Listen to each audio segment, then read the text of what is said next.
Il giorno dopo Inter-Empoli 3-1 analizziamo come sempre la partita, ma oggi devo partire mettendo sotto la lente di ingrandimento una gestione arbitrale ancora una volta insufficiente e francamente, devo dire, preoccupante. Preoccupante dopo la Supercoppa italiana, la finale contro il Milan, la partita contro il Bologna, oggi arriva anche questa gara contro l'Empoli e visto che quando non si vince siamo tutti lì a dire non cerchiamo alibi, facciamo i buonisti, non parliamo degli arbitri, eccetera, eccetera, oggi che l'Inter ha vinto parliamo di arbitri perché c'è un episodio clamoroso in area di rigore con il colpo di Ismaili su Lautaro Martinez che è praticamente sparito da tutte le moviole. Questa è roba che mi fa infuriare. È praticamente sparito inspiegabilmente dalle moviole e questo, tra l'altro, è un episodio che è solo la punta dell'iceberg di una direzione di gara in cui l'arbitro Feliciani ha cambiato più volte metro di giudizio su stessi episodi nel primo e nel secondo tempo oppure diciamo in base a quella che era la squadra coinvolta. Ho in mente Malé che ha fatto un sacco di falli, ma anche Cacace che intervengono duri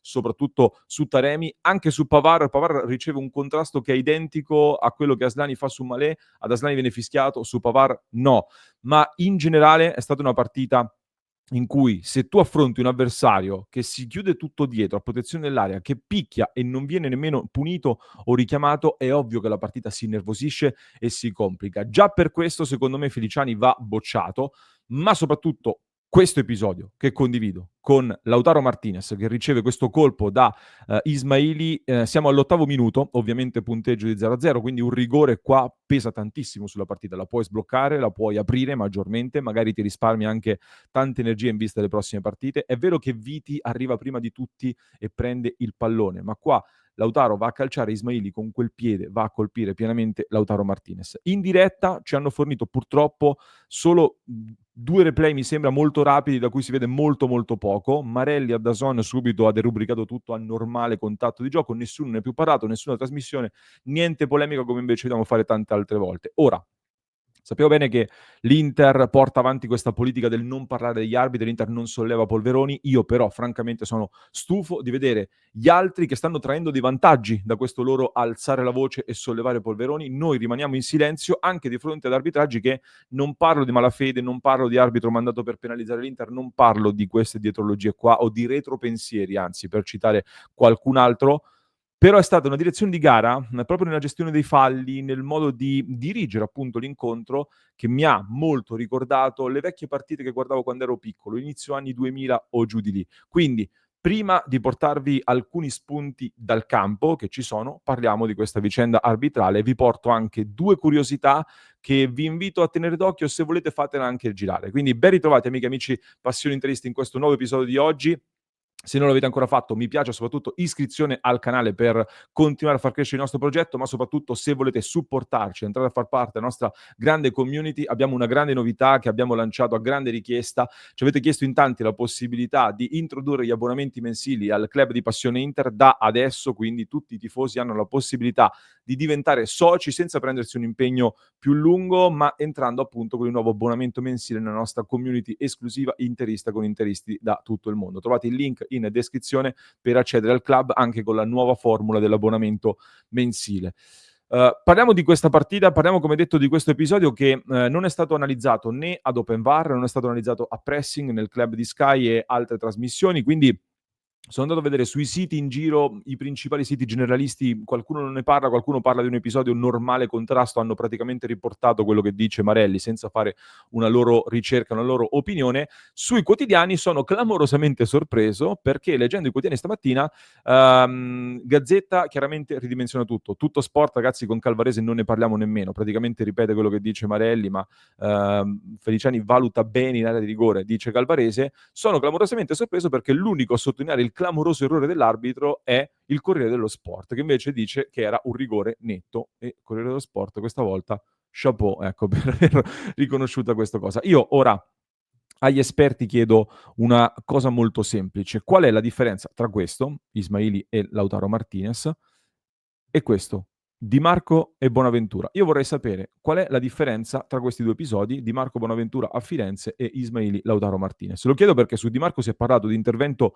imprudente, Ismaili è identico perché è imprudente. Il fatto che il pallone non arrivi da Lautaro Martinez, che quindi Lautaro Martinez non sia riuscito a calciare, non cambia niente, non cambia assolutamente nulla. Se sono imprudente, lo sono anche senza il pallone. Così come io chiedo anche agli esperti sempre, che cosa cambia tra Lukaku che con la mano spinge Scalvini e poi segna il gol del 3-2 contro l'Atalanta e Dumfries che invece si libera di Scalvini sul gol in semifinale di Supercoppa italiana. Anche qua non cambia nulla, infatti non era fallo Dumfries, non è fallo Lukaku, però quando è che Gasperini si lamenta dell'arbitro? Contro il Napoli o contro l'Inter? Lo chiedo a voi, voglio sapere nei commenti, ma oppure quando è che Conte ha parlato del protocollo VAR, dopo un errore a suo favore, come ad esempio in Empoli-Napoli, in cui l'Empoli lo ha messo sotto di fatto, oppure dopo Inter-Napoli in cui il rigore era netto. Ecco, anche qua chiedo a voi, voglio sapere le risposte vostre o degli esperti, chiamiamo gli esperti in causa. La strategia di chi alza la voce con questa classe arbitrale sta funzionando, quindi non passiamo per fessi, per piacere, anche perché, e qui vi do due curiosità, se Sozza in finale di Supercoppa italiana ha arbitrato così bene, perché non ha ancora arbitrato in Serie A dopo la finale di Supercoppa e domenica, poche ore fa, stava arbitrando Carrarese Spezia in Serie B? Se ha fatto così bene, perché è stato retrocesso in Serie B? In attesa poi di vedere anche Pairetto, l'arbitro di Inter Bologna, che questo weekend non ha arbitrato, ma ci può stare che salti un turno se ha arbitrato da poco, ma vediamo se arbitra ed eventualmente dove arbitra la prossima giornata. Se sono stati tutti così bravi nella Supercoppa italiana e nella partita col Bologna, immagino che torneranno subito ad arbitrare dei big match, no? Hanno fatto ottime partite, quindi immagino che sia così. Detto questo, la partita. Non è stata una bellissima Inter, assolutamente, e andiamo con degli spunti rapidi che sono emersi da questa partita. Davanti c'era un Empoli che era messo male, chiaramente, con un solo punto in 6 partite, ma c'erano diversi elementi, secondo me, a rendere complicata questa partita. L'avversario, come detto, col 5-4-1 totalmente difensivo, poi così falloso come abbiamo detto, una partita che tra l'altro arriva in un momento molto delicato per l'Inter, con la testa che doveva pensare anche alla gestione in vista di mercoledì contro lo Sparta Praga, che è una partita importantissima, con Inzaghi squalificato che da bordo campo quindi non poteva spingere la squadra. In più l'Inter, lo sappiamo, non ha giocatori che saltano l'uomo, quindi che possono creare la superiorità numerica contro avversari così chiusi. Però oltre al super gol di Lautaro Martinez da fuori, abbiamo i calci piazzati che ormai sono un fattore per l'Inter, un fattore determinante. 10 gol segnati all'Inter su calci piazzati, più di tutti in Serie A, quindi è un modo per aggirare squadre che così si difendono e lo stiamo sfruttando molto bene. L'altro fattore sarebbe velocizzare maggiormente il gioco, ma qui secondo me subentra un'altra cosa, cioè senza Thuram, Mkhitaryan, Çalhanoğlu e Di Marco appannato non da oggi e soprattutto senza Bastoni, secondo me è normale che la manovra dell'Inter non sarà fluida. Tant'è che per quanto Carlos Augusto abbia fatto bene, io all'intervallo ipotizzavo l'ingresso proprio di Bastoni, magari al posto di Di Marco, per avere un altro giocatore in più che può costruire da dietro, può mettere dei buoni palloni in area di rigore. Il discorso quindi è sempre quello, l'Inter ha una squadra forte, ma un conto è integrare un'alternativa alla volta in un contesto di titolari, un conto è avere 4-5 giocatori in blocco in un sistema così collaudato come quello dell'Inter che non può essere fluido. Quindi ad oggi è così come Aslani non è Çalhanoğlu, ma tra poco ne riparleremo, Zelinski e Taremi non sono Mkhitaryan e Thuram. Per cui parlando di Zelinski e Taremi dovrebbero essere, io l'ho detto nelle scorse settimane, lo ribadisco ancora oggi, loro sono quelli che sono stati presi per essere i valori aggiunti in questa rosa, invece anche in questa partita sono apparsi appannati. È vero che Taremi ha fatto tanto lavoro sporco, si è preso una marea di calcioni che non sono stati nemmeno fischiati, però anche nell'attitudine, paradossalmente Arnautovic ci ha messo più cattiveria entrando a gare in corso, soprattutto l'ingresso di Thuram e Mkhitaryan ha dato tutta un'altra marcia all'Inter.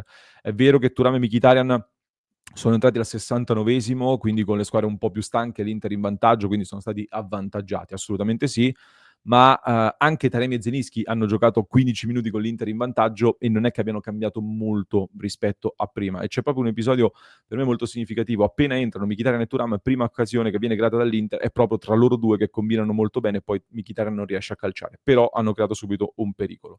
Soprattutto a Zelinski io ho criticato una cosa in live che poi ribadisco, cioè partite così bloccate sono partite in cui puoi sbloccarla con una giocata sporca, con un tiro deviato, un tiro che sulla ribattuta trova un compagno pronto.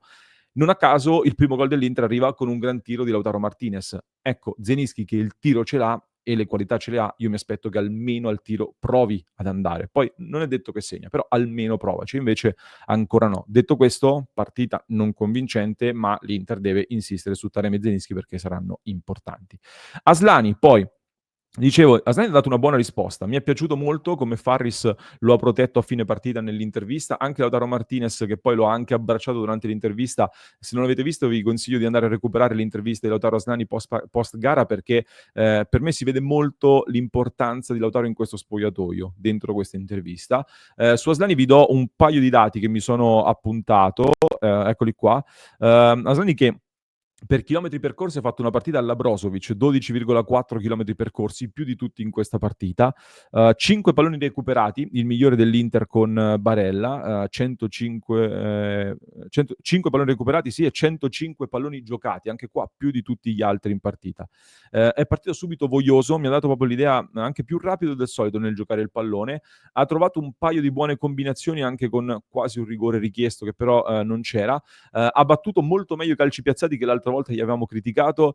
Con questo gesto ad aprire abbiamo detto sembrava di rivedere Spagnoli ai tempi del Cervia, per chi ha un po' la mia età probabilmente se lo ricorda con quel piede ad aprire, ma poi ha rallentato un po' col passare dei minuti ed è calato. Non è una partita clamorosa, ma dopo le critiche, secondo me, questa volta ha risposto bene a San Siro. Raffica di gol, è un Inter che ho letto una statistica su X, quello che un tempo era Twitter, che diceva, se non sbaglio, che negli ultimi 65 anni di Serie A solo 3 squadre sono riuscite a segnare 51 gol dopo 20 giornate di campionato. Queste 3 squadre sono sempre l'Inter di Simone Inzaghi, in 3 occasioni differenti su 4 stagioni di Inzaghi. Quindi merito di Thuram, che ha raggiunto 13 gol in Serie A, come ne aveva fatti in tutto l'anno scorso in Serie A. Merito di Lautaro Martinez, che ha raggiunto Mauro Icardi nei gol in Serie A con l'Inter, e ora, guarda caso, nessuno parla più di caso Lautaro Martinez, nessun giornale, eccetera, eccetera, ma va bene. Merito di Dumfries, che come dicevo anche in diretta, oggi è il terzo attaccante dell'Inter a tutti gli effetti. 7 gol totali, da quando ha rinnovato poi si è settato completamente sull'Inter ed ora è un'arma in più importantissima. Nessun altro giocatore in Italia ha già segnato 4 gol nel 2025, veramente molto importante. L'altro lato della medaglia è una difesa che invece ancora una volta subisce un gol. Più che altro è questo il tema, perché l'Inter ha già subito 13 gol in campionato a San Siro, l'anno scorso erano 11 ma in 19 partite, quindi potremmo ulteriormente peggiorare, speriamo di no, questo dato. De Vrij aveva fatto una partita perfetta, ancora una volta molto buona, poi però c'è questa sbavatura su Sebastiano Esposito, qualcuno ha detto Asllani ha perso il pallone ed è arrivato il gol, non è vero, o almeno non ho visto, anche riguardando la partita, non vedo traccia di questo pallone perso da Asllani, anzi erano, mi sembra Carlos Augusto e Di Marco probabilmente che hanno perso il pallone. Ma Sebastiano Esposito, che tra l'altro ancora una volta entra con un ottimo impatto, segna il 10° gol stagionale tra Serie A e Coppa Italia. Un peccato che l'Inter molto probabilmente perderà Sebastiano Esposito perché vale più di quei 5 milioni per cui l'Empoli sicuramente lo riscatterà, e in questo momento è un giocatore che per caratteristiche l'Inter non ha, ad esempio, in rosa. Detto che io ci vado sempre molto cauto perché mi ricordo anche di Pinamonti, si diceva spesso, ma se segna così tanti gol all'Empoli, figurati in una squadra che ha la produzione offensiva dell'Inter cosa potrebbe fare. Ecco, c'è differenza, detto che Esposito è più forte di Pinamonti. Chiudo però con un messaggio che è un messaggio, una speranza, ma anche una mia sensazione di cui chiedo conferma anche a voi. Nel finale di partita ci stavo pensando, cioè tra Thuram e Lautaro che tornano a segnare nella stessa partita come non succedeva dal maggio scorso. Lautaro è a quota 4 gol in 6 partite, tra l'altro Lautaro stava per segnare in rovesciata, ha colpito un palo, prestazione che sta salendo veramente tanto di livello proprio nel momento di difficoltà dell'Inter dal punto di vista fisico. Stanno rientrando giocatori come Mkhitaryan, Thuram, Pavard soprattutto, Acerbi, speriamo di riaverlo presto. Ecco, mi ha dato la sensazione di un motore dell'Inter che sta ripartendo. Ora, fondamentale vincere con lo Sparta Praga per, diciamo, rendere l'ultima gara in Champions col Monaco meno pressante, e perché andare agli ottavi di finale diretti senza passare dagli spareggi è assolutamente un obiettivo primario oggi. Poi penseremo a Lecce, al campionato, e ne riparleremo in un altro contenuto nella nostra diretta delle 19:30, per cui vi invito, vi ricordo, il club di Passione Inter qui sotto in descrizione, come ogni lunedì, appuntamento alle 22 con la nostra chiamata vocale con tutti gli abbonati e le abbonate, quindi clic qui sotto per entrare nella nostra community. Vi lascio con un altro approfondimento che trovate in descrizione per chi ci ascolta in podcast, mentre per chi ci segue su YouTube vi basta cliccare qui.